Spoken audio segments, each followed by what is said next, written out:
I have potato greens.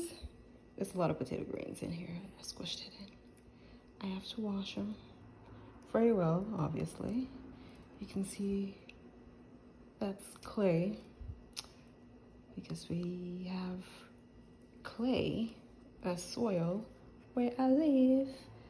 So I harvested some potato greens. I also got some squash flowers. These are the male flowers, and some basil. Bountiful harvest.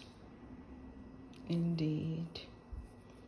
The bugs definitely discovered the potato greens and they were enjoying it.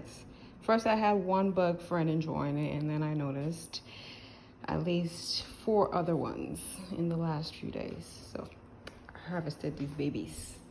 And now they're gonna grow more and I'm gonna get more potato greens. Yay!